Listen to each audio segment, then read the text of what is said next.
Hello everybody, hello, welcome. I'm glad you're here with me. Another Wednesday live stream. I'm Dan, your friendly fishmonger from dansfish.com. We do this every Wednesday night at 7 p.m. Mountain Time, and I'm glad to have you all along for the ride. So, welcome everybody. Okay, I've got some cool stuff to talk to you about. Here's the docket. Let me kind of go over the list with you. So, I'm going to answer a question I got from an email about quarantine tanks and how to properly maintain a quarantine tank when it's not in use. Or do you need to do that at all? So we'll talk a little bit about that. Give you my weekly shipping report. I have some really exciting news about some new shipping rates that I've been able to negotiate. So I'll tell you all about that. And have some new fish that I just listed, the wild bettas, well, they're hobbyist bred, they're F1, but betta dimidiata are now listed for sale. I'll talk to you about them a little bit. And the giveaway tonight is Pseudomugil Luminatus, CF Pascae.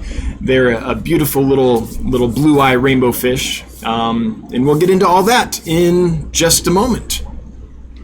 All right, I'd like to start off by thanking my mods for being here. I really appreciate you guys. Thanks so much. Oh, and for one of my mods, for Lumpy Dog, I will just go like this so that then I have the troll, that way, the troll head coming off. It's backwards on camera. I can never get it right. All right, so let's get into it. Let's start, I think, with the giveaway. So the giveaway tonight, Luminatus means, has to do with light and brightness and things. So to enter to win, if you want to win some little blue eyes, some Luminatus, then all you have to do is type in the chat, hashtag so shiny, and you'll be entered to win. And I think I spelled shiny right. Yeah, two N's would be shiny, right? So S-H-I-N-Y. So shiny. If you type that in the comments, then you'll automatically be entered to win. Later on in the live stream, we'll just do a rando drawing with Nightbot, and whoever is picked will be the winner, and I will ship them some of those little Pseudomugils for free on Monday. You don't have to pay shipping, you don't have to do anything. You just have to type in that hashtag so I know you want them, and then email me to confirm and let me know your name and your address if you win, so I know where to send them. So shiny is the hashtag to enter for tonight. So let's talk about that fish to start. Pseudomugil luminatus. Until a little while ago, they're these guys. Until fairly recently, these were very hard to get. They're still not the easiest fish to get. You could get Fricata, you could get Gertrude, but these little guys were very difficult to find. There are some folks breeding them in large numbers now, so they're more available, but they're still not as prevalent as Gertrude and Fricatas and some of the others. Now, they're a true nano fish, and they are gorgeous, by the way. They really do look like this, easily look this good a lot of the time. These ones in the right light, you might get that much red coming through. But as you can see, they're a stunning little fish. I love them. I think they're absolutely fantastic. And I know I say that about every single fish that I talk about because it's true. But these guys are little nano fish. They get maybe an inch, maybe an inch and a quarter. A really old big one will get maybe an inch and a quarter, and once they get over the first week or so of import, they're pretty rock solid. Once they're acclimated, they're pretty rock solid. This batch is amazing. I think I got in 250 of them. I maybe lost one or two early on, maybe from stress of shipment, but none for a long time. And I think part of that is because of the medicated food regime I'm using. I think that's working well for that species. Ty Hunsicker throwing down $10. Oh, shiny thing. So shiny. Yeah. It also harkens to my head, right? But Ty, thank you so much for the $10. I really appreciate it. Never required, but always appreciated. And it does make the wife super happy. So thanks again, Ty. Anyway, these little guys are doing great. I've shipped out several of them. They're pretty popular, so several boxes of them over the last, 2 weeks or so. And I'm happy to report that as far as I know, there have been no losses. So this batch seems to be hardy, seems to be shipping really well. Now, because they're small, the only real caveat for keeping them, I think, is don't keep them with anything too big. There's a lot of fish that could slurp these up and have an enjoyable little snack, so just be aware of that. They really thrive in groups. I say this about a lot of fish, but you'll notice a massive difference in this fish. If you get a big group of them, you'll see a lot more out and about type behavior, a lot of confidence, a lot of displaying. If you have only a few of them, that's fine. They aren't a tightly schooling fish or anything, but they're often a little more timid. So if you're going to do these, I would recommend the biggest group possible. And if you have a large tank, a whole bunch of these in a large tank is a pretty stunning sight. So again, that's my preference. It's not something that you absolutely have to do. Feeding them is super easy. They're not picky. They're eating flakes and pellets and frozen and live food and rapashi and algae wafers and all kinds of stuff. So not a picky fish at all.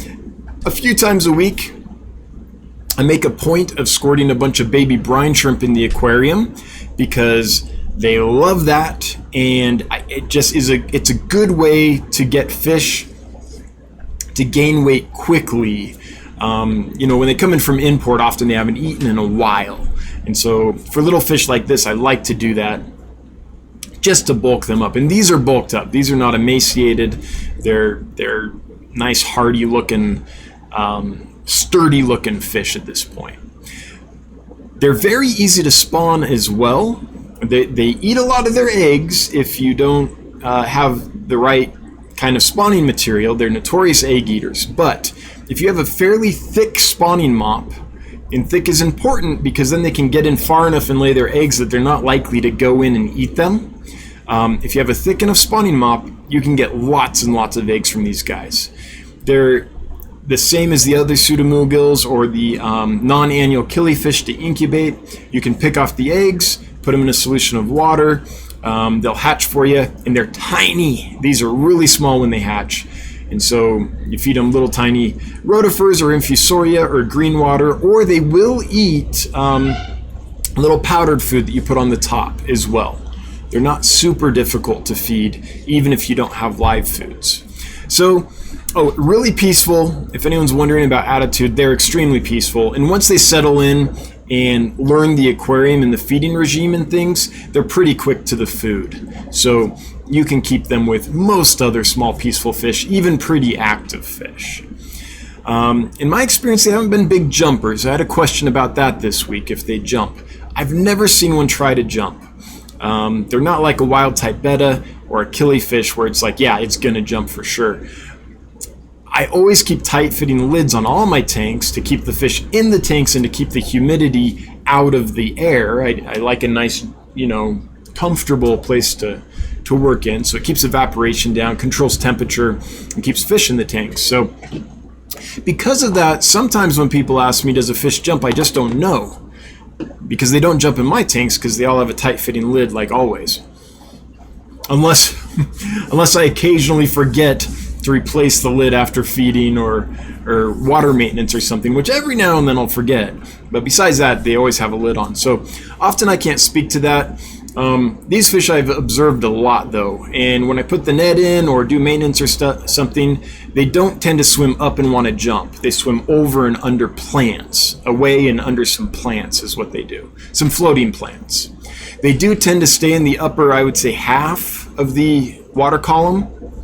This batch will go down and eat off the bottom. If I put an algae wafer in or something, they'll go down and eat that, but then they'll go right back up. So they kind of prefer to eat off the surface of the water or food that's kind of in that upper area of the water column. So they don't outcompete bottom dwellers very much. They tend to stay at the top. So that's my brief spiel on Pseudomugil luminatus. Amazing little blue eye, really pretty. And if you want to win some, hashtag so shiny in the chat and you'll be entered into the giveaway. It's totally free, by the way. You don't have to pay for shipping or anything. I think I mentioned that earlier, but for anyone just joining us, there's no obligation to, nothing required on your part except for acceptance of the giveaway. Just letting me know you want it, what your name is, and where to send it. Okay, so that's item number, let's check off our list here. We're actually prepared today. Imagine that. Now, since we're talking about cool fish, let me show you one that I recently was able to post on Get Gills. These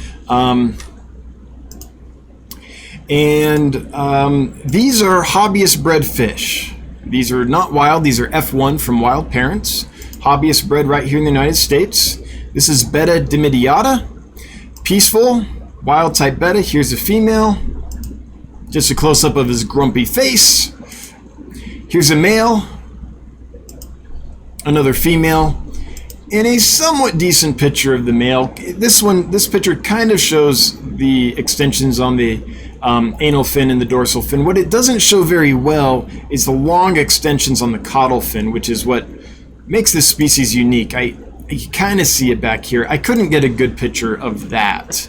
But for those that have been wanting wild type bettas, there are 8 pairs listed on Get Gills. They're only $24 a pair, which is a pretty darn good price, especially for hobbyists bred and raised. They range in size from barely sexable at about, I don't know, maybe an inch, inch and a quarter, on up to clearly sexable adults at just under 2 inches. This is a species that doesn't get very big. A little over 2 inches. Body size is about the max. With the tail, they're bigger because it's a long extended tail, but it's not a large wild type betta by any means. So you can keep them in fairly modest sized aquariums. But those are for sale for those that have been waiting. And I do have an unboxing video of that fish that I need to do. I just have not been able to get it thrown together yet. Actually, the unboxing part is done, but I wanted to do a follow-up, and I went out the other day to show them once they're all settled and stuff, what they look like. But I screwed up the settings on my camera, and it's a complex camera for a non-photographer guy like me, so I'm trying to figure out the settings again to make good video. It's coming out a little blurry on me, so until I can figure that out, yeah. Okay, so that was the Betta dimidiata. Now let's do another thing about Get Gills, which I'm super excited about, which is shipping rates. So let me show you my shipping rates. So,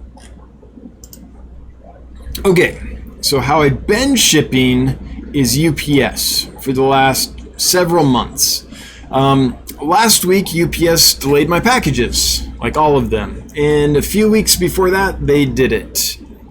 And so they owed me a big refund, and they promised me a big refund, and I did not. As far as I'm concerned, they owe me several $100s. But it's been impossible to get the refund despite their promises. And so, and by the way, I guess I am kind of talking bad about them, but my intention is not necessarily to do that. It's just to explain that because of this, I had a reason to start looking around. And so I started to talk with a bulk company that deals with FedEx, and I was able to negotiate a pretty darn good price. So if you look at what UPS was charging for a small box next day, it was $39.50. FedEx next day for a small box is only $29.50. That's $10 less. Medium box was $54.50 with UPS. A medium box with FedEx is only $34.50. That's $20 off. And a large box with UPS was $64.50. With FedEx, I've negotiated a new rate, $39.50. So that is roughly $30, $25 off. So basically what it turns out is I'm now able to ship next day with FedEx for about the same price as I was for 2-day UPS. A tiny bit more for the next day. The same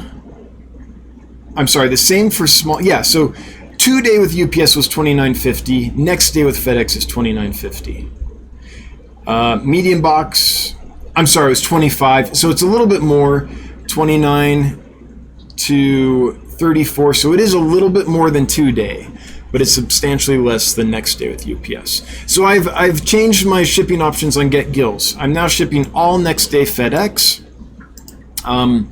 I realize that priority mail is a lot cheaper, but fish, when I send them priority, can often, very often, especially right now with the shape the USPS is in with this pandemic we're facing, be delayed a lot.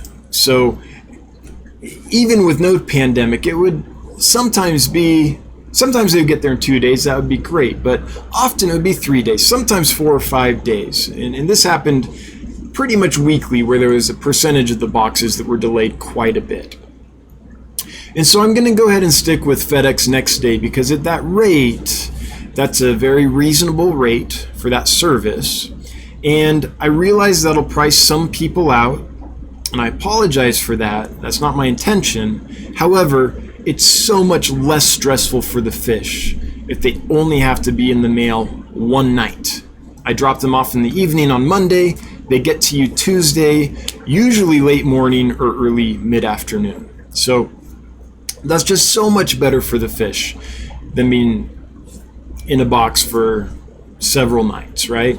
Or a couple nights. It's kind of like every hour you can take off their transit time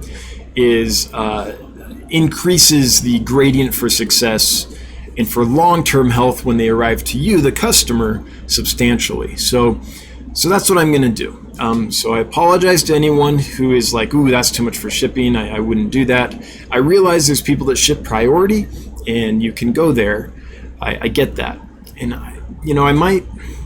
maybe I'll start shipping priority again once the post office gets back to normal after this crisis passes and all that. But in the meantime, I just think this is better for the fish. I realize it might not be better for every customer, but in a way it is, because you'll end up getting healthier, hardier fish if you get them this way. But I realize it's more expensive and that it might price some people out. And again, that's not my intention, but I'm trying to do what's best for the fish and what's best for long-term success with the fish. So yeah. Mega Mindy Lou, only thing with FedEx is their tracking isn't as user-friendly. I can't. I was going to say, let's take a look at some tracking, but I can't, because then I'll reveal personal information about customers. You might be right about that. I've only shipped with FedEx. It's been years since I've shipped with FedEx, so I don't know what they've done in the meantime. When we tracked this week, I could see pretty clearly where they went. I could see every stop along the way. So they left Sheridan. They went to Memphis. From Memphis, I saw where they went, and then I saw when they got on the truck, all that stuff. So they seem to be fairly good tracking-wise. You might not be able to actually follow the delivery truck like you can with UPS. I'm not sure about that. But anyway, that's what I'm doing for now. I just think it's better for the fish, and at those rates, I'm going to try it. And after a couple weeks of data, I might be able to be like, so what I did is I took all the shipments from this week and I averaged the cost for small, medium, and large boxes. That's a small sample size. After I have a few more weeks, I might be able to run the average and be like, hey, actually I can lower that cost a bit. It probably won't be more than $1 or $2 if I can. But as I ship more, I'll be able to get a better idea and try to bring it down more for you if at all possible. Moonstone, $5, putting the fish first. Yeah, it's, my mission is to, change the industry. Now, other people ship next day with UPS and FedEx. That part isn't necessarily revolutionary, but anything I can do to make it so the fish get there in better shape, I'm going to do. And anything I can do to make sure that the customer has success. So yeah, it's for the fish, but it's also for the customer. I'm trying to change that narrative of people buying fish and, oh, they died. I bought fish and they died. Or people, when they buy fish online, not having any expectation of whether they'll arrive alive or dead or whatever, right? Because it's such a crapshoot. I'm trying to change that. So I'm trying to put in procedures and methods that will ensure that people are like, oh yeah, I expect the fish to arrive alive, and I'm surprised if they arrive dead. Right now, if the fish arrive alive, it's like amazing. It's a score. It's a success, right? And that's a really low bar for an industry that's shipping fish online. The bar should be, oh, the fish arrived alive, and they're healthy, and they look hardy, and 2 weeks later, they're thriving. That should be the bar. So that's what I'm trying to do. So yeah, it's for the fish, but it's also for the customer, because it's my firm belief that if we can get customers, there's two major things. One is, especially with new fish keepers, but with anyone, we all make this mistake sometimes. There's two major things that kill fish, at least kill them quickly. One is the tank is not seasoned enough. It's not mature enough, right? The cycle is not established enough to handle the fish load. So we all know you get a new fish tank, you put in a bunch of fish, a couple days later they're dead because there was a bunch of ammonia that resulted from their defecation, and there was no seasoned cycle to take care of that. So that's way number one. I can't do much about that besides education. But way number two is that the supply chain is so rough and there's so many unnecessary links in it, and the fish arrive to the retailer in bad shape. They're stressed out, their immune systems are compromised, there's all kinds of problems. So the customer goes and buys them, takes them home, and a few days later, even if the tank is all cycled, if that customer is not knowledgeable about how to land stressed out fish and help them recover for a while, and get them healthy, which your average person buying fish in a fish store or whatever isn't, then the fish is going to die due to complications that arise from the stress of the supply chain, right? So I can't necessarily do much about that first big issue, which is a poorly cycled, immature tank, but I'm doing everything I can for that second issue to ensure customer long-term success. That's the goal. Because I want to change the industry. I want to improve it. So that the narrative is, I got these fish, they're awesome, instead of, all my fish died. All my fish died. My fish are dying. Why is my fish dying? That's not good for the hobby at all. Long term, it really hampers this industry's growth. Chattanooga Ed with $5. Down with Brown.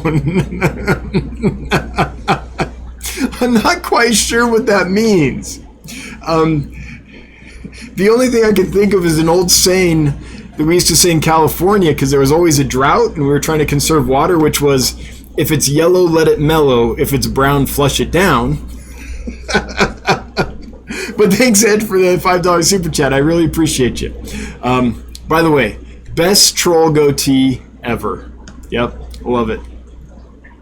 Moonstone, another $5. Raising the bar. Hashtag agility for fish keepers. Hey, Moonstone, thanks again. I really appreciate that you appreciate the change we're trying to make. Yeah, that's nice to know. And thanks for the super chat. Always appreciated, never required, but it does make the wife super happy. She hates it when I say that. Okay, so that's the shipping prices, which for overnight are pretty good, and I'll do everything I can to take them down some. Let me explain something real quick. I was tempted to only charge half the shipping or something like that.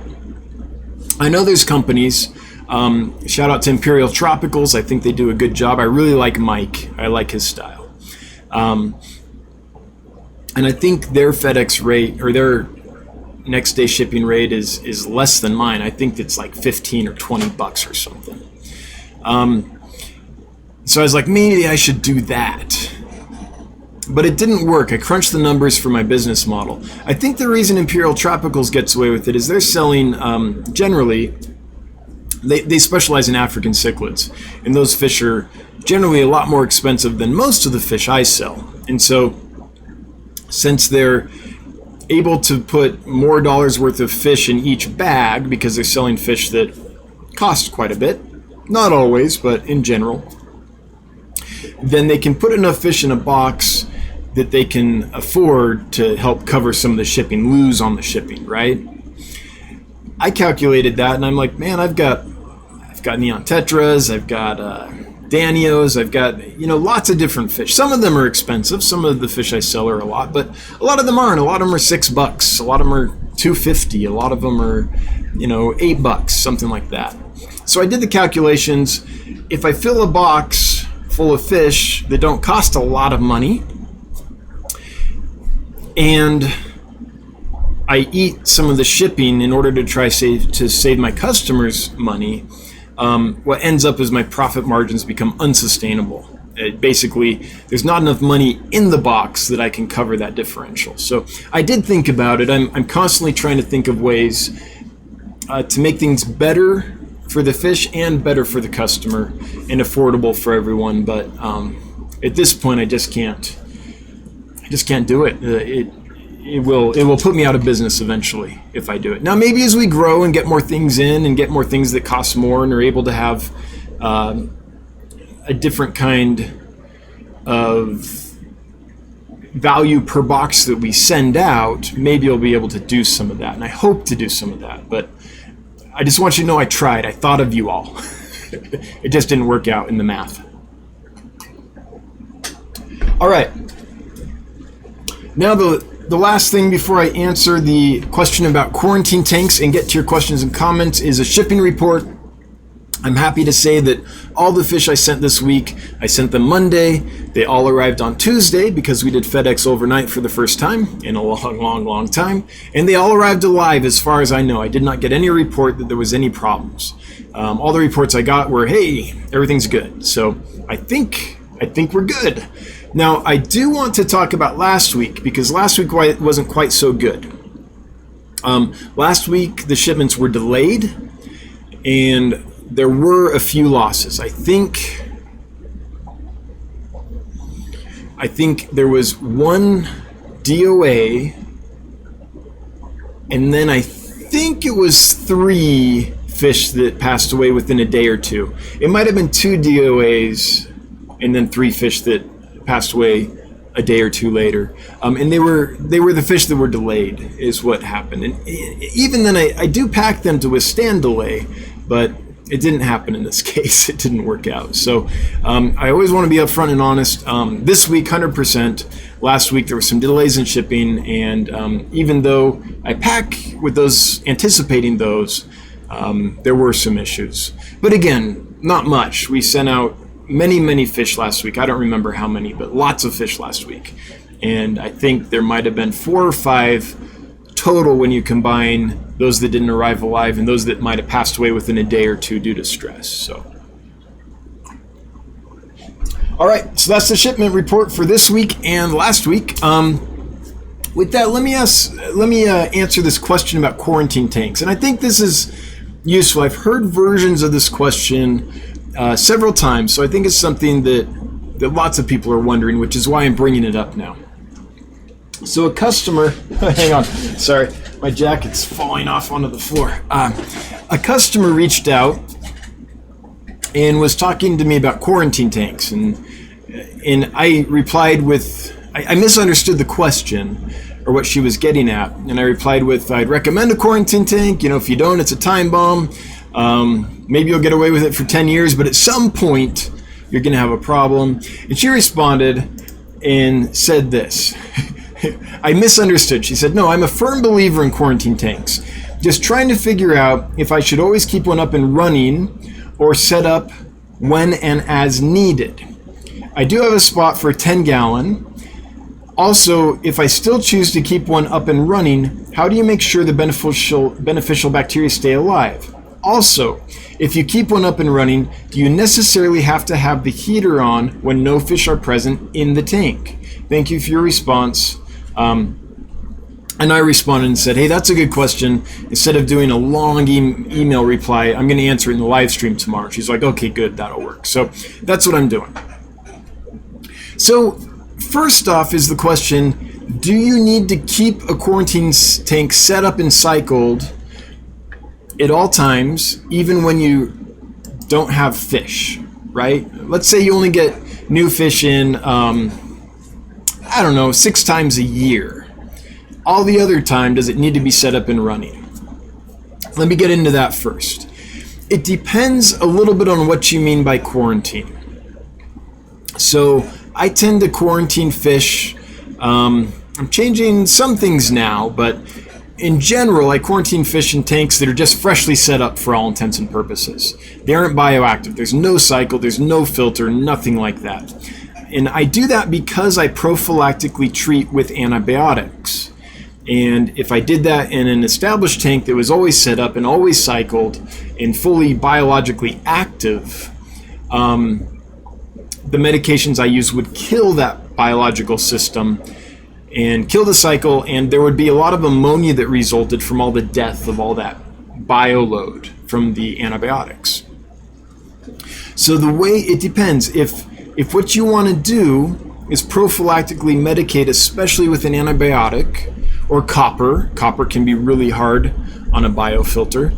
I wouldn't recommend, by the way, being prophylactic with copper. It's pretty harsh stuff and harder to get out of the environment than other things. But anyway, if you're going to be doing that, then I would say you don't need to have the tank set up all the time by any means.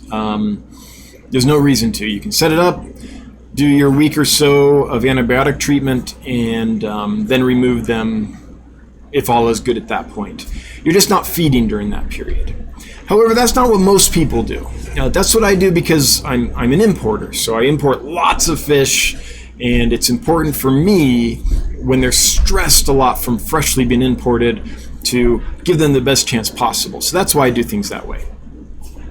However, I think a lot of people, especially if you're purchasing from somewhere that already has done quarantine, or the fish have been there for a while, and aren't freshly imported, is what I'm trying to say, then I think you could do a bioactive tank, because I think in most cases you need a quarantine of observation, not of medication, if that makes sense. So if you're getting new fish in,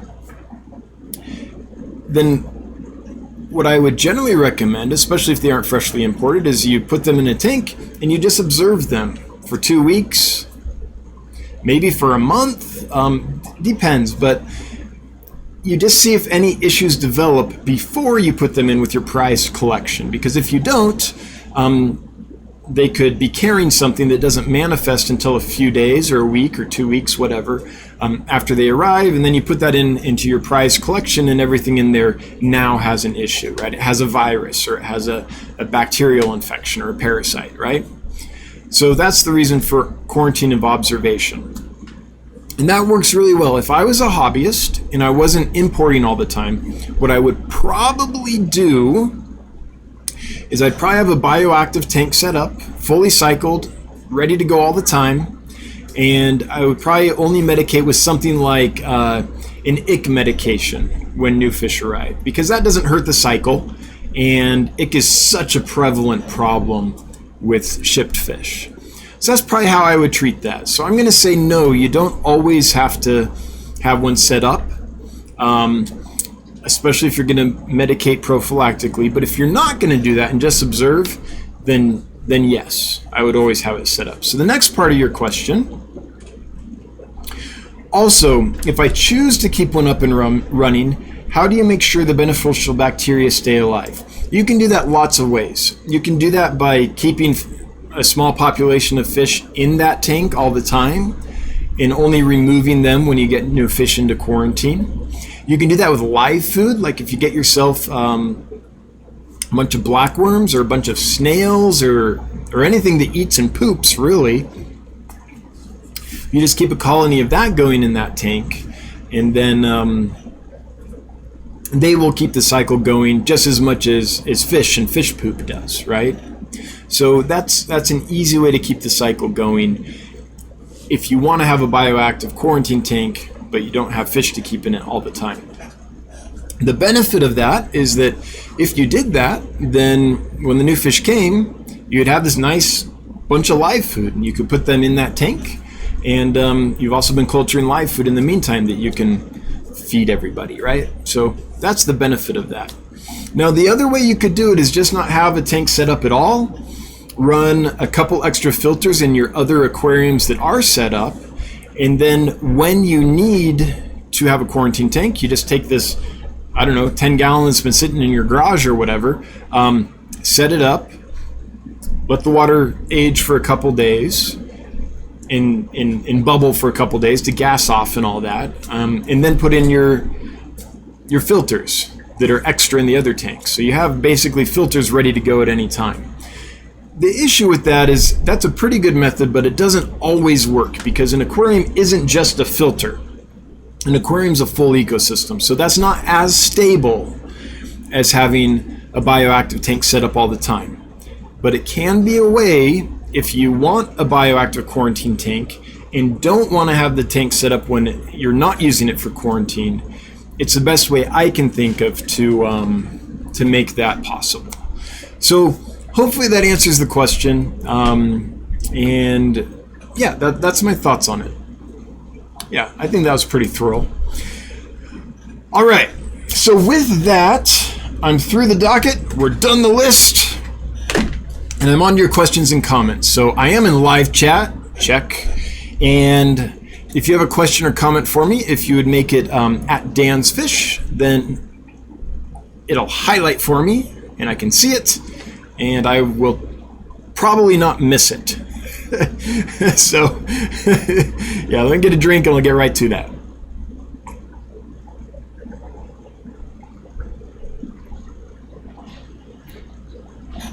Okay, scrolling up to see the first question or comment that's at Dan's Fish. The first thing I can see is Moonstone's $5 super chat that says, putting fish first, the fish first. Thanks again, Moonstone. So if you left a question or comment before that, I can't see it. If you'd repost it, I'll get to it as time allows as we go down. Dragon Layer, can you show my tracking info? Oh, you can show my tracking info. Thank you. So let me bring that up. How do I do that? Hang on. Yeah, let's take a look at this just so you can see what to expect. That was Draco. Yeah, there you go. I remember your email. And let me make sure that I'm not showing anything too personal here. Okay, here's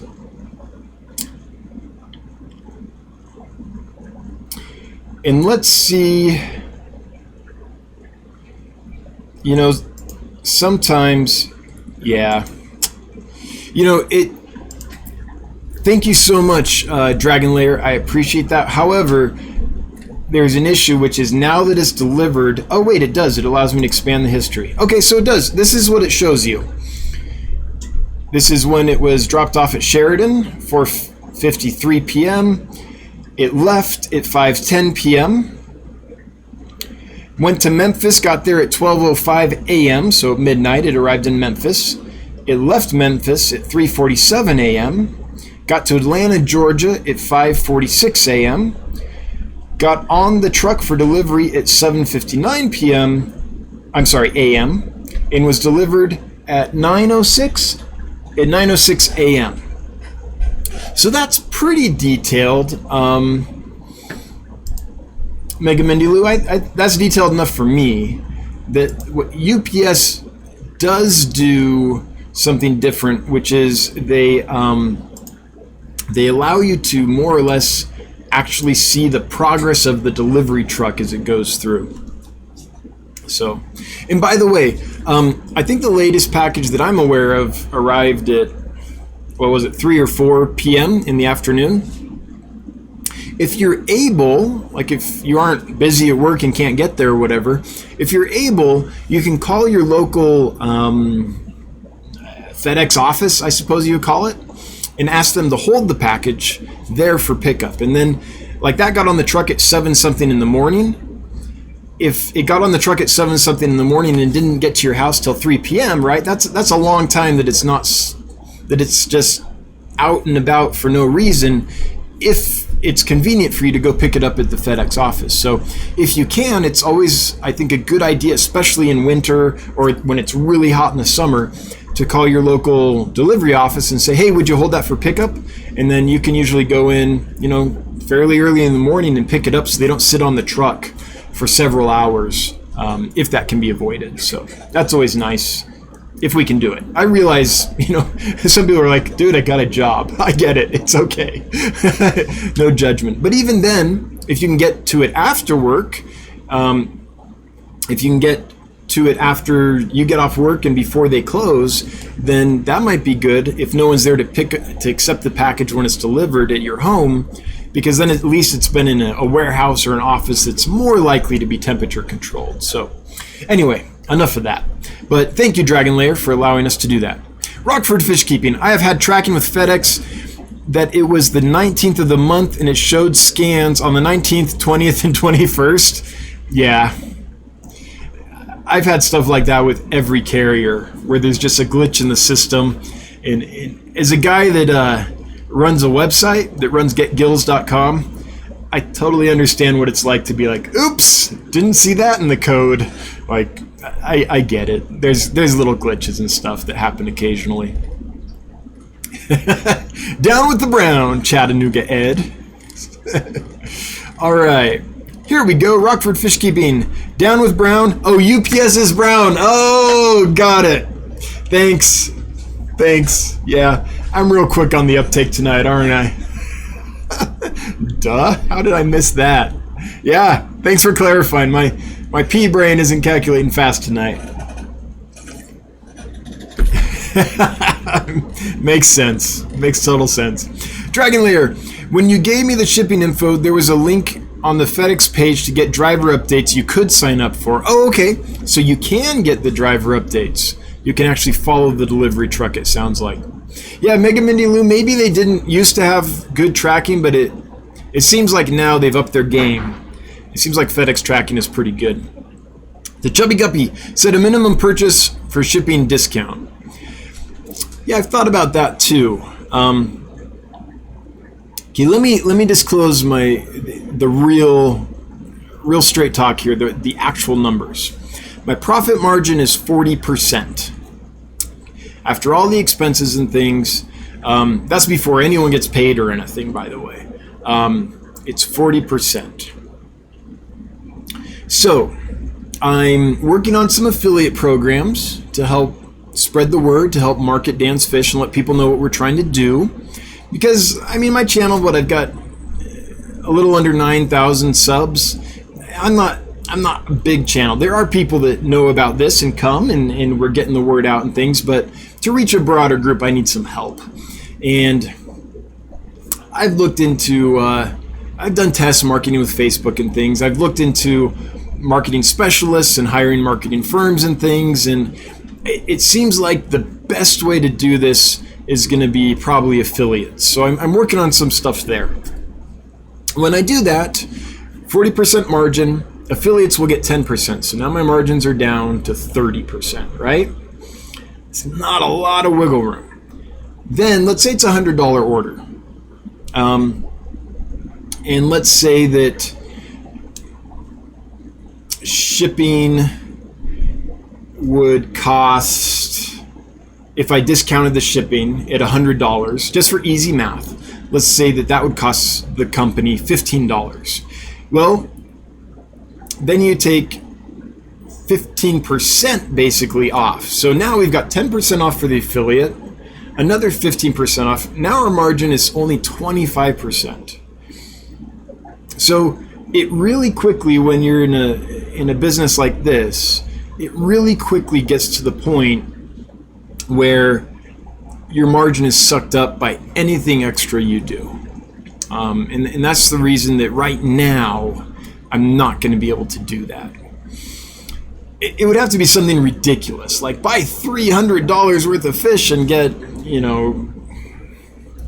a certain percentage off shipping. And at that point, it's like, that doesn't make sense. So that's why I'm not. At 40%, there's a lot of businesses out there, if you're in different types of businesses, that your margins are many hundreds of times above your costs. But in the fish business, live fish, due to do everything you have to be successful with the fish and make sure your customers are successful, the margins just are not that high. So I have thought of that, the chubby guppy, and I've crunched all the numbers. I'm a spreadsheet guy. So anytime I have an idea, I don't just implement it. I put it into my formula, put it into the spreadsheet, and I see, okay, how will this actually affect the ability of the business to stay alive, right? And there are certain things that, like, ooh, now we're down to 25% margin.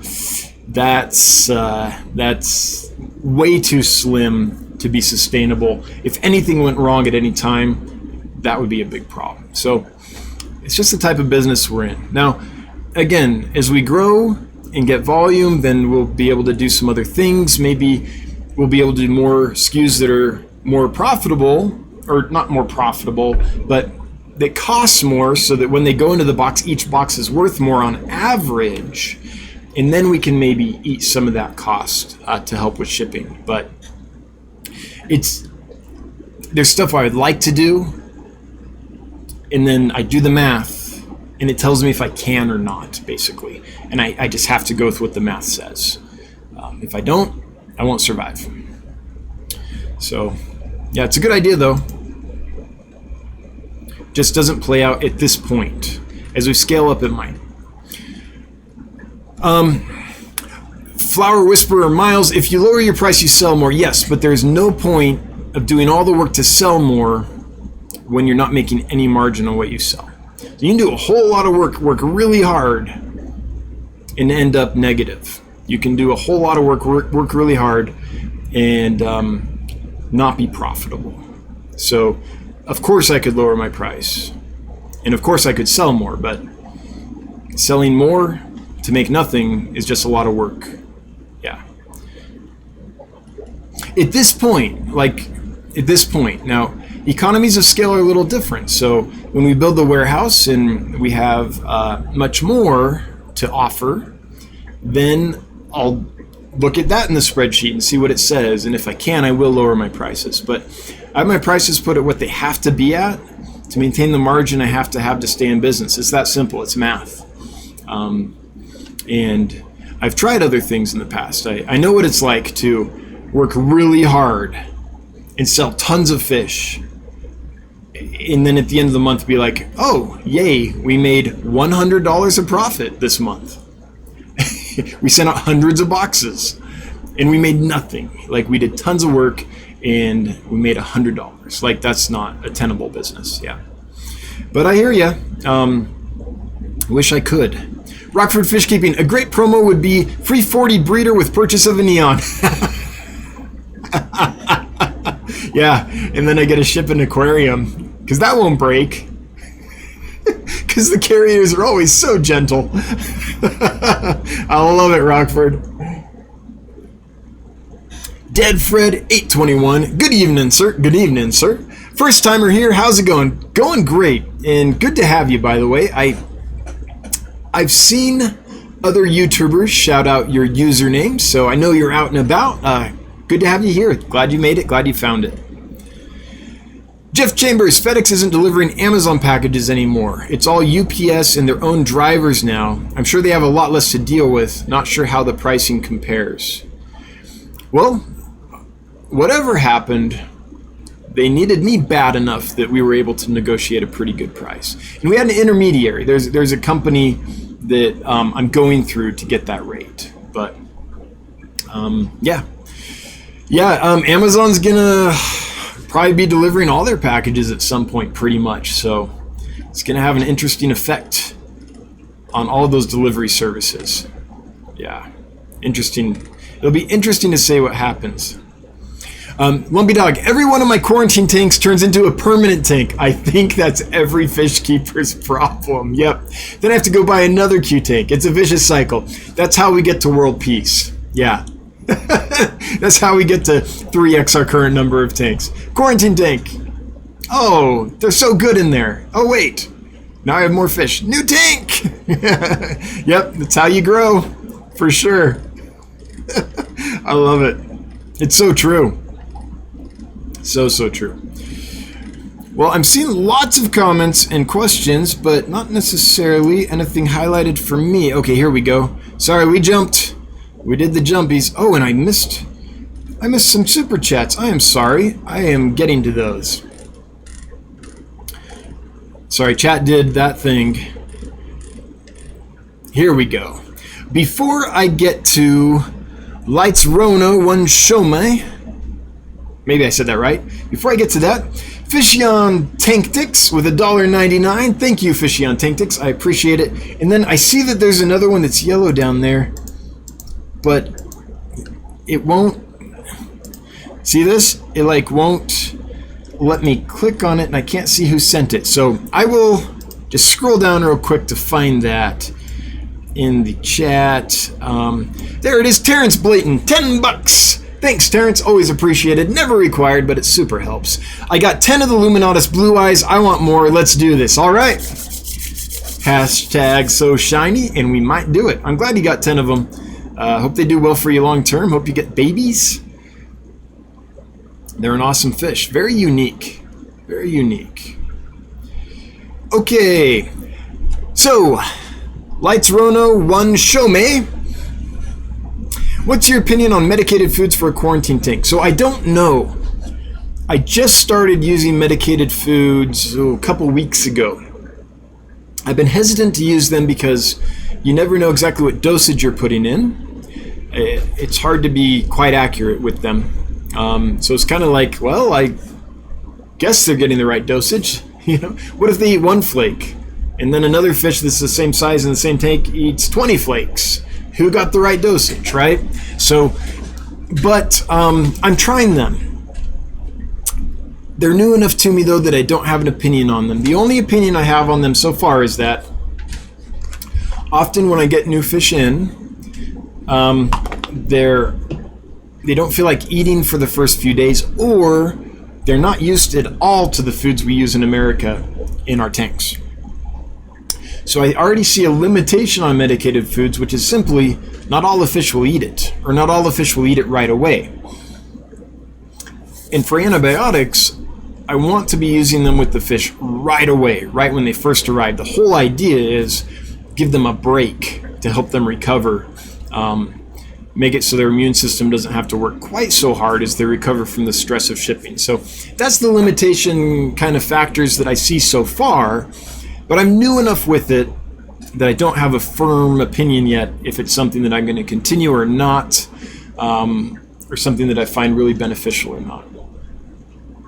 Sean, Mr. Shelley, OOTD, how's the Episto Fry doing? They're doing great. They're getting bigger. In fact, the new batch came out of this coconut hut recently, yesterday, I think. So pretty soon I'll be able to actually scrub the algae.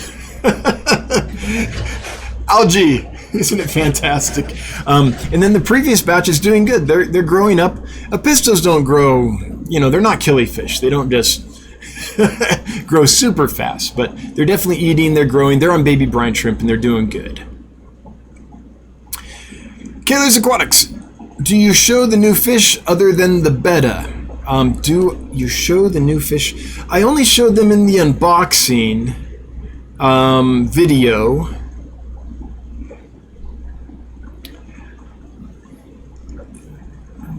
So I have a new batch that I got a week ago, and I did an unboxing of them about a week ago when they came in.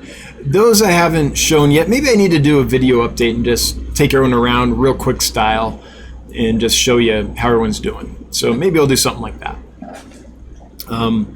But until they're out of quarantine, I don't plan on doing a specific, here's pictures of them or anything, but except for on Instagram a little bit. Do you show the new fish other than the betta? I don't have any real footage of them, if that's what you're asking, Bob. VB23, what temperature do you recommend for guppies? Depends on what you're trying to do. If you're trying to breed guppies and grow guppies quickly and produce a lot of guppies and get through lots of generations quickly so that you can create a strain or something like that, then maybe the low 80s would be good because they'll reproduce faster, the fry will grow quicker. You'll get through the generations quicker. However, the last couple generations, I've cooled them back down to the mid-70s or so you can make sure they're hardy for people you distribute them to. But if you're trying to develop a new strain, or you're trying to just produce tons of them, there are some advantages as far as production goes to raising the temperature. However, if you just want pretty guppies in your aquarium and you want to enjoy them long term, then I'd say the mid-70s is good. Their metabolism's not as fast, so they last longer. They don't get old as fast, so to speak. So yeah, that might be a consideration.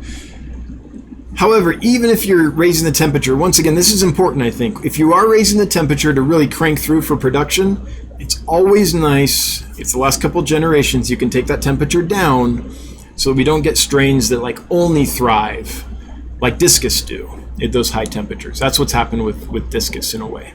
I had another thought about that too, which was... Se me fue. I don't remember. I'm sorry. But that's enough to get started, I guess. Who's that? Moonstone, $5. Another one!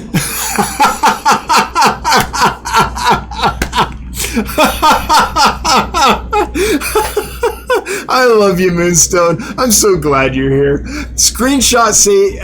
I can't even speak. I'm laughing. Just a sec.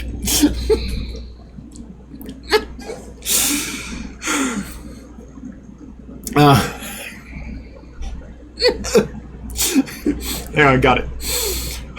Got it. Screenshot face, pretty please. Lol, just for old time's sake. Okay, here you go. Was that a good one? Oh, that's hilarious. Gary Duncan, 5. Hey, thanks for the super chats tonight, man. Everybody, I really appreciate it.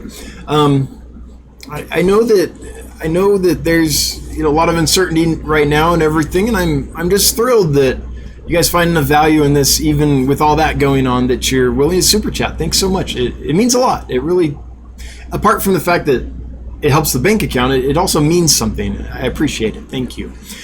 Gary Duncan with $5. Thank you for the keyhole cichlids. I only lost one of 6. They are so stinking cute and adorable, makes me want the rest of them. Well, I've got some more. So Gary was nice enough to provide a home for some of the keyholes that have eye issues, right? There's some fish I have that I just never sell because they aren't perfect. Well, I don't want to demean them, but yeah, there's issues. They're missing an eye, or they have a bent spine, or they're missing a pectoral fin, or something, right? And Gary was nice enough to provide a home, so thank you, Gary. I'm sure the fish appreciate that. I appreciate that. Okay. We still have 31 minutes left. We're doing okay. Epic Aquariums, are you looking into get cichlids to reduce your shipping prices? No, not specifically cichlids. It's a value. It's how much value monetarily can fit in a box. And so actually, my perfect fish is a small fish that's hardy, that is valuable, because I can fit a lot of small fish in a box, and that box will contain a lot of value. So let's say I was selling Betachonoides. Let's say they were, I don't know, $45 a pair, and someone bought enough to fill a large box. Well, that would be 12 pairs. So that's a decent amount of monetary value in a box. If that's what I was doing all the time, then because there's a lot of money in that box at 40% margin, or actually 30 once I have the affiliates going, then I could recover some of the shipping, if that makes sense. Versus if someone fills a big box like that with neon tetras, and they're $2.50, something like that each, and I have 22 neon tetras in there, that value is much, much less. So then it's really hard for me to give a discount on shipping, because even though there's a lot of fish in the box, there's not a lot of money in that box. So I can't take $15 off the shipping for that box, because I will probably not make any money at all on that transaction, right? So it's not necessarily I'm looking for a specific kind of fish like a cichlid or something else. It's that I can't discount shipping until I have more items of higher value to sell along with the other stuff, so that on average there's a higher value per box. I think that's the answer. I understood that question, I think. Gina French, thank you for that information. You're welcome, Gina. I hope it's helpful regarding the quarantine tanks. Joseph Stanley, hey! Always wondered if we win, can we add to the shipping if we want to buy something as well? Or do you have them in a small box? Yeah, it's generally a small box. So I generally more or less fill a small box with whatever fish I'm doing for the giveaway. Yep. Now that being said, if you wanted to add to it and we go to a larger box and pay the difference, we could work that out. That's not a problem. Excuse me, take a couple emails, but it's no biggie. So yeah, it's possible. It would just, there would be, whatever the shipping differential is would have to be covered. Okay, let's see, who's next? Moonstone, everybody saw it, you just keep going. What did I do? Now I wonder. Poke Tile Craft 101. Hey, I have 2 of the Luminatus, and I haven't been able to find them since, but their blue eyes shine from across the room. They're so fun, but how long does it take for the eggs to hatch? You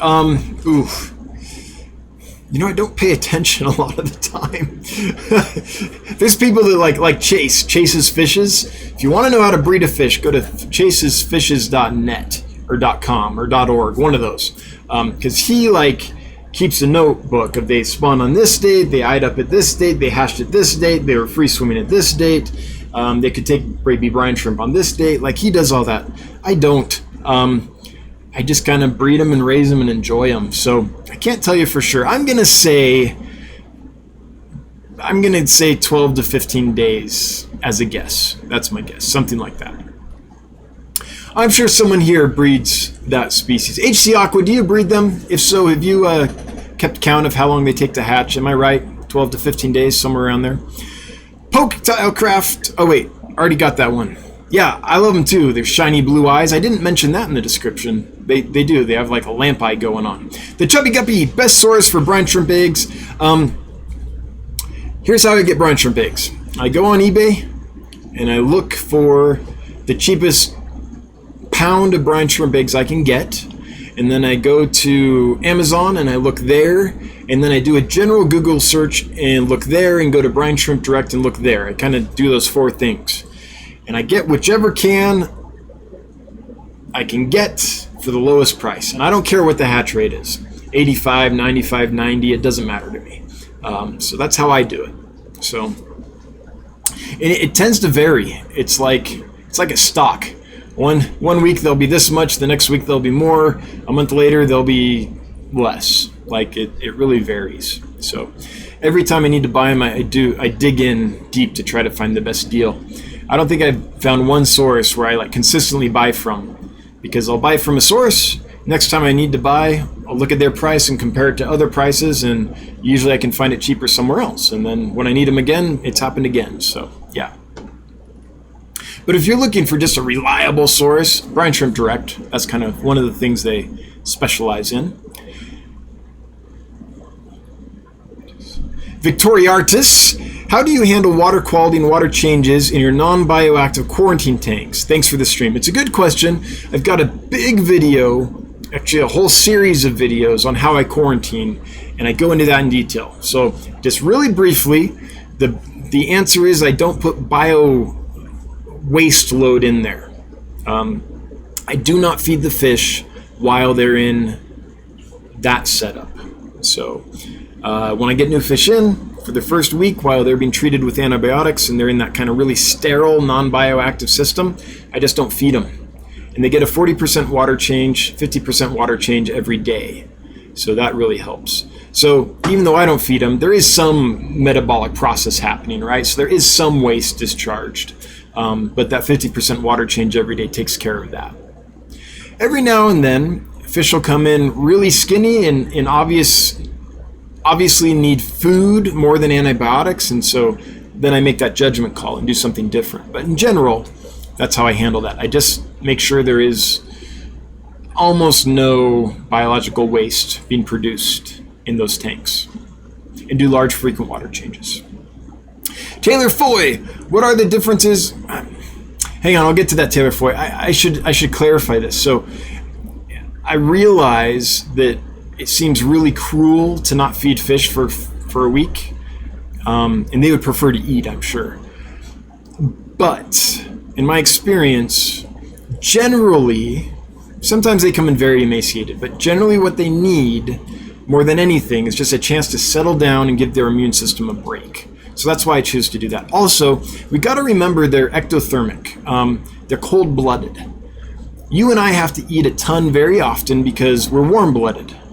That's reason number one. So we have to keep our body to constant temperature, even if it's cold out. Our body has to produce a lot of heat. That burns a lot of energy. The other thing is we have a massive brain, and that burns a lot of energy too. So those are two things fish don't have to worry about. They're kind of stupid. I love fish, but they ain't smart, and they have very small brains, and they are cold-blooded. So they don't spend a lot of energy on their brains, and they don't spend a lot of energy producing heat. So I know it seems really strange. You and I wouldn't go a week without food and be okay, but fish can go long periods, much longer than a week, oftentimes without eating. And in nature, they often have to during the dry season and things like that. But it's not that I like not feeding them. It's just that I found over time that it's the best thing to do for their long-term well-being. Taylor Foy, now we'll get to that. What are the differences between scarlet batis and tiger batis? Well, there are different species. I mean, let me show you a quick. Well, you can do that. If you Google scarlet batis and tiger batis, you'll see the color differences, right? They're about the same size. Behavior's about the same. They're pretty hard to sex, both of them. So different species, though, and different color patterns. But if you're asking, like, as far as the setup and behavior and how you keep them, nothing. They're pretty much the same as far as that goes. Dead Fred, 821. I got a 30 tall hexagon with one betta.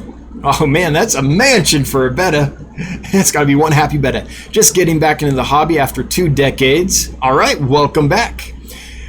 What are some suitable tank mates other than inverts that I can house in there? 30-gallon hex tall. Okay.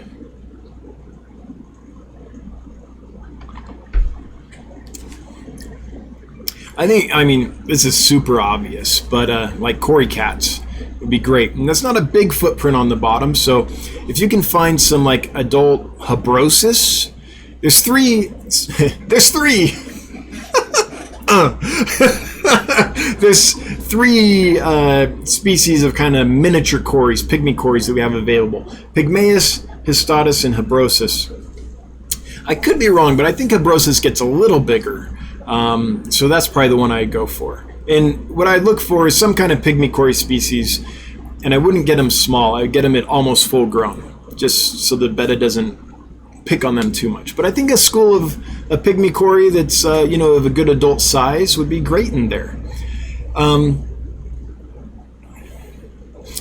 If it's not a long-finned betta, then you can put lots of things in there with it, honestly. Most peaceful community fish will go fine with it. If it is a long fin betta, then you want to stay away from, like, a lot of tetras will nip those long fins. I've even had neons, which are generally about as peaceful as it gets when it comes to tetras, shred fins on like a veil-tailed betta or half-moon full-tailed betta, right? Instead of a plakat type. So other fish that would probably go well are things like pencilfish. I would think that a pistogramma would probably be okay. Hatchet fish would be fine, although they kind of like more surface area, so maybe not. I don't know, those are some thoughts. right off the top of my head.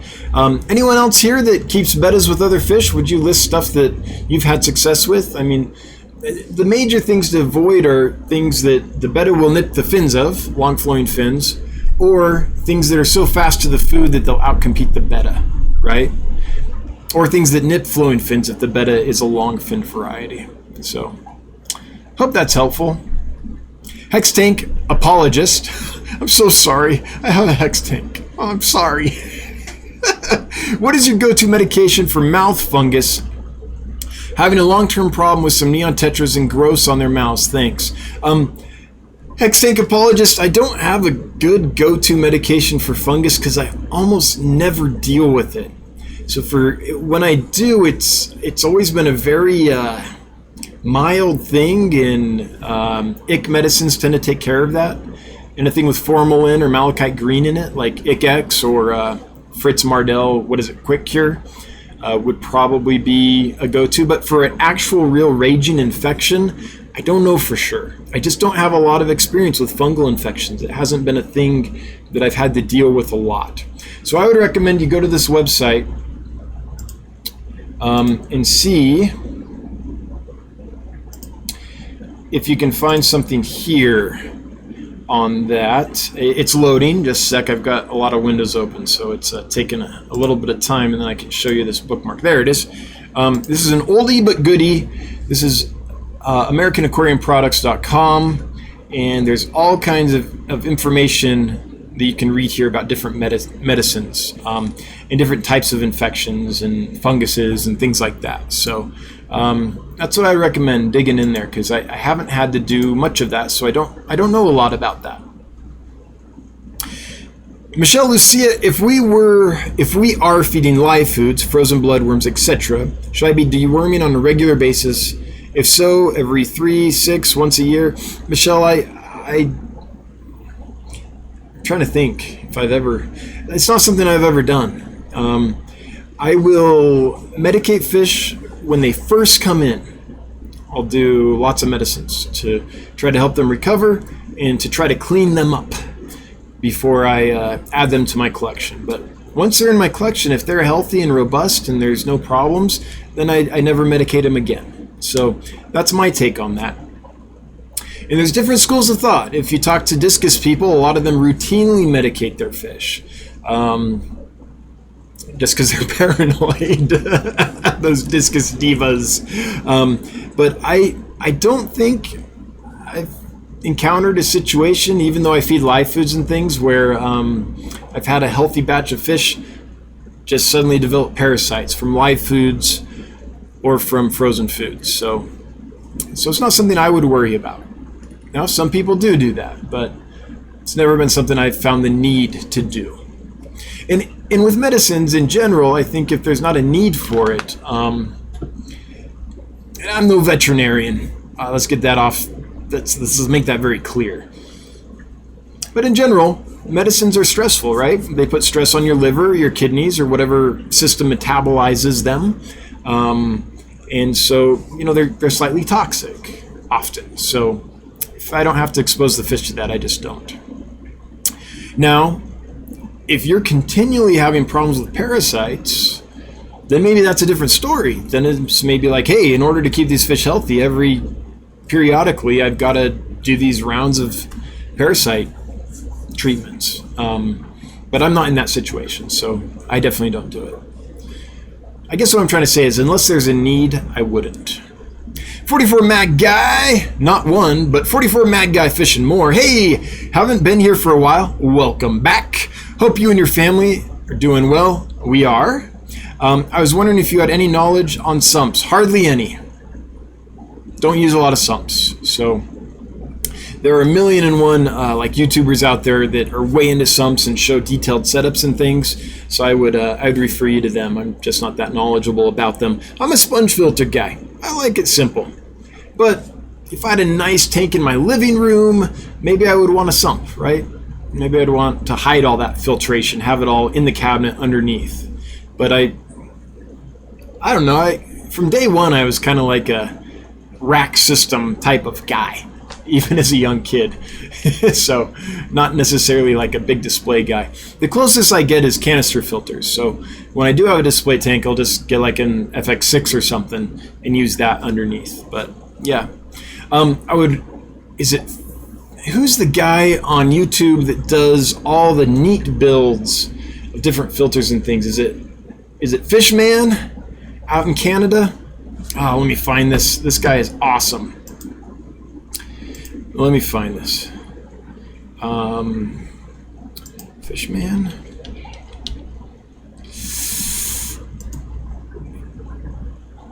No. I can't take the time right now. I'm live. But if anyone knows who I'm talking about, he recently built a filter that's a wheel. It's like a sponge wrapped around a wheel that turns as water flows over it. I would imagine that guy would have some pretty detailed sump information. If anyone knows who I'm talking about, if you could let us know, maybe link it up, that would be great. But fish guy, fish man, he has a fish maintenance business, and so he really knows his stuff with that filtration and how to make stuff look good and still function in offices and things like that.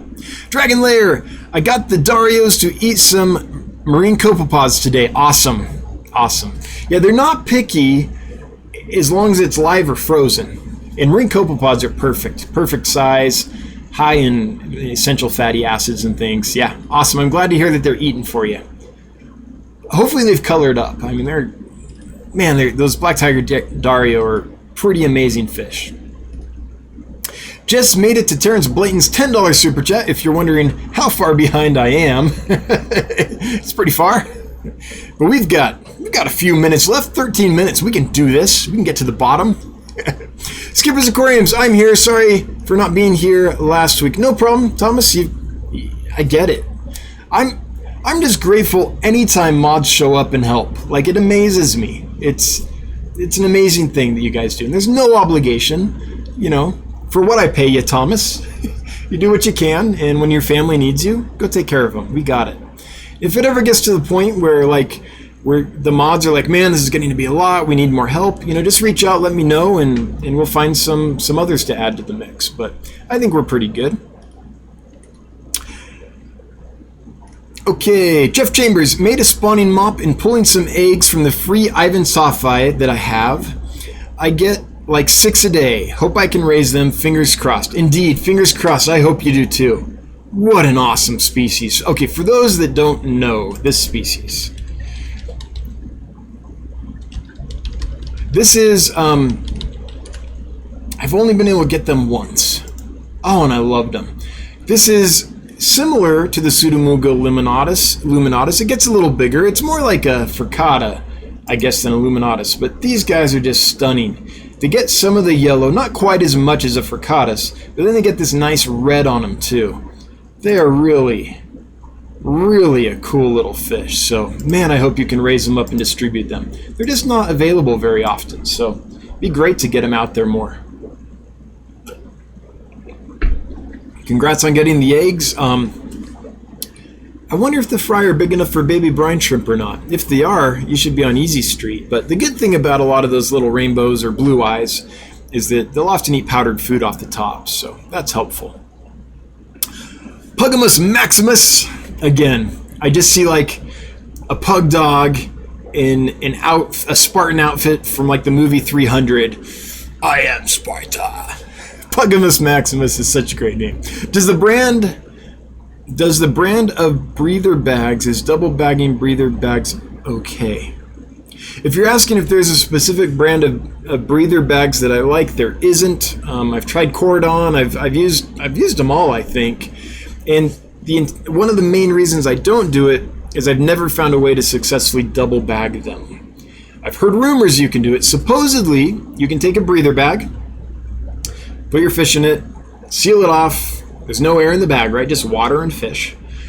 Put a layer of damp newspaper around that, and then put them in another breather bag and seal it up so that other breather bag is in direct contact with that damp newspaper. Supposedly, from what I've read, that will allow oxygen to permeate both membranes and CO2 as well to permeate both membranes.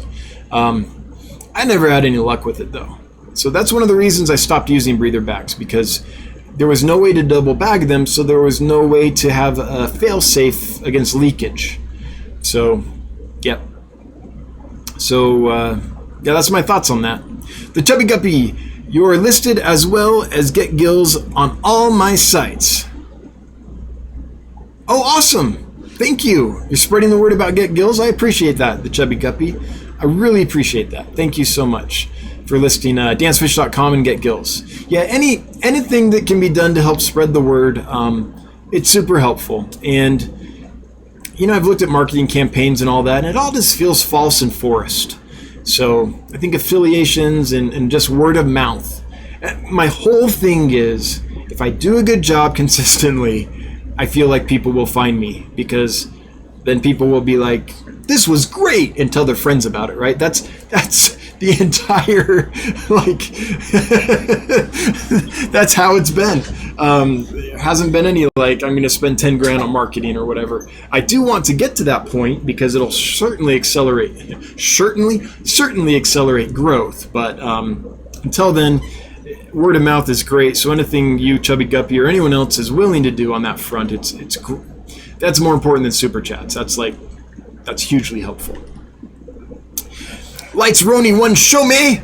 What's your opinion on medicated food? Already got that one. Fish Whisperer, Miles. Red velvet hyphen sword tails behind you. Yes, some have hyphens. They come from hyphen parents. And most of the hyphen babies didn't make it. They were pretty weak, pretty slow to the food, but there are some that made it. So I've got a bunch in here, maybe 14, 15 of them, and most of them are standard fin height, but they definitely have that whole red-eyed red body type and kind of color, different kind of almost texture to the scales that I think you're talking about. There are a few hyphens in there as well, a few males, a few females, and so I should be able to get something going there. But I think the standard fin will probably also produce some hyphen. We'll see. There's people here that know more about swordtail genetics than I do and can tell me if I'm wrong. But yep, I'm working on establishing them. So here's what happened. I found a source for them in China, the only place I know of to get them consistently. And I brought in a few batches, and some batches would do okay and some wouldn't. And some customers would get them and they do okay, but it seemed like after a few months, no one I sold them to had them anymore. Or maybe a few did, but in general, they just weren't doing well long term. So one of the customers is a veterinarian, so they were kind enough to send some to a lab, to a fish specialist for histology. And so the fish specialist did all the tests and things and did histology and found that they were chock full of viruses. So the parent stock, whatever farm or facility they are bred in, has a virus. And so the reason they weren't doing well long term is just because that virus was taking them out. So what I did is got a few batches of babies, separated them as quick as I could from the parents, and raised them up in the hope that I can get a virus-free strain going. So that's my whole goal here. That's why I'm raising these back here. It's going to take a couple years probably, maybe more. They aren't the quickest growing fish in the world, but that's what we're trying to do, is create. I think that's why you never find them, the hyphen variety. They're hard to find and they're super expensive just because I don't think we have a healthy strain that's widely dispersed right now, and I'm trying to create that. So that is what's back there. It's a long-term project, but I hope it'll be worth it. 5 minutes left. Killers Aquatics leaving $9.99. Thank you, Bob. Always appreciated. Never required, but it makes Brenda super happy. And there she is, Pippi Longstocking, cheerleading me on. Thank you, Bob. She always brightens my day. And so does that weird dude that does the same thing. So that is Bob telling me we're almost out of time. We have 5 minutes left. Thank you. Chewy LTD, good to see you, Chewy. My margins may be easy on neon tetras, but on special order there is not that much of a margin. I understand it, and that is why smaller fish as transport costs too. Yeah, yes. Often when you're buying, I think what Chewy means by that is when you're importing, maybe you want to bring in, let's say, a flower horn, and it's expensive and it's big, so it's going to take half a box. Well, what you have to do to justify that shipping cost, you can't get 2 flower horns. You have to get a flower horn and then get a whole bunch of small fish to fill the rest of the box. Otherwise, you're going to spend hundreds and hundreds of dollars shipping just one fish, one flower horn. You have to get that box full of lots of different fish so that you can spread that shipping cost out. I think that's what you're getting to there, Chewy. Sinkless23, does Gemco ignore you too? Nope. Or just us little guys? Oh, I've been a little guy most of my career with Gemco, and I've been using them for 25 years. 2 phone calls, voicemails, emails, crickets. They did send an email out to their customer list that said, we're sorry, it's going to take us longer to get back to you. We're having to do things with social distancing, and they're not, I think, shut down completely. Maybe they are now, but at the time they weren't shut down completely from the virus, but there were, if I remember right, it's been a while. It's like we can only have a certain number of employees at a time. We have to, they're taking precautions. So it could be that, Cichlids23. But no, usually when I call, Susan or John will pick up. But I imagine they're having some real struggles right now with everything that's going on. And whatever is being mandated or recommended by their state that they do is probably affecting their ability to be as responsive. It'll be a while till things get back to normal, I think. Petotics, and when you're dealing with livestock, you also have to put in your livestock death rate into your formula.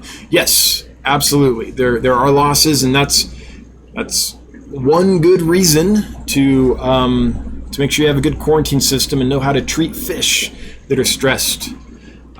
If you don't, you'll go out of business super quick. If you don't know how to land freshly imported fish, you're not going to last.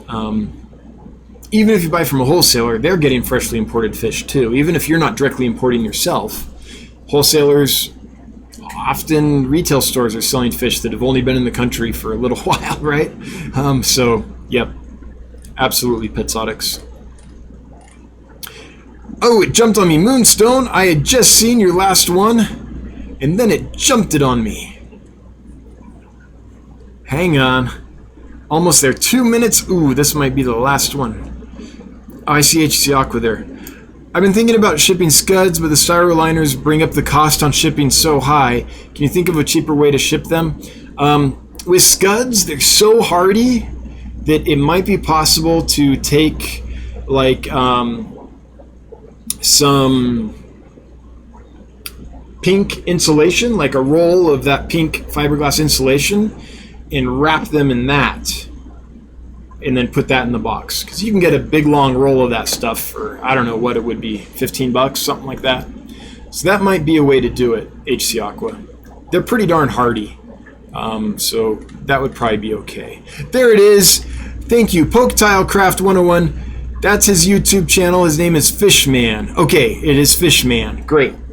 Fishman does all kinds of filters and stuff. Thank you. I appreciate that.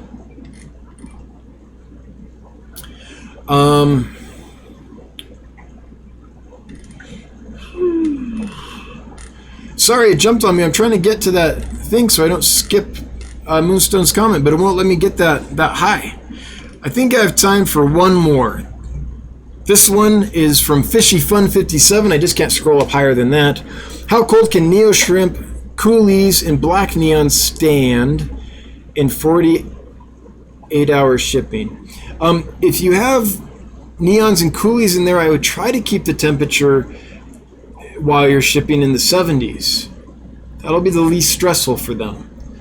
If it drops to 65 or so, they'll probably be okay, but if you can keep it in the 70s, that's going to be the best.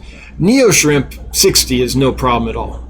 In fact, I had Neo Shrimp out on my patio.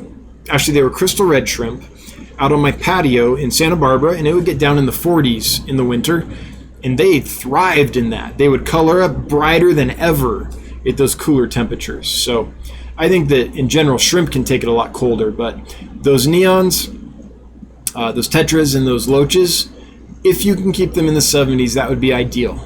If the temperature hits, again, like 65, probably be okay. I've had fish come in 60 degrees or so, be okay. But you have to remember, it's not just about arriving alive. It's about arriving alive with as least stressors possible, because when they do arrive at those really cold temperatures, they're more stressed and they're more likely to crash, and it takes more care to get them stabilized after shipment, right? So for the good of whoever you're sending them to, if you can keep them in the 70s, do that. That's what I always try to do. Sometimes I fail. There's people in here that have got fish from me and they've been 60 degrees, maybe 55 degrees in really rare cases where something went wrong, right? But what I try to do, what I shoot for, is the low 70s for most fish. Scott Backer. Hey, Scott. I think I've been calling you Scott Baker for the longest time. It's Scott Backer, 1999. Oh boy, cover your ears, people. Here it comes. And then we'll do the giveaway. But in honor of the 1999 giveaway, here we go. Cover your ears. Take out your headphones. You've been warned. Okay, ready? Go!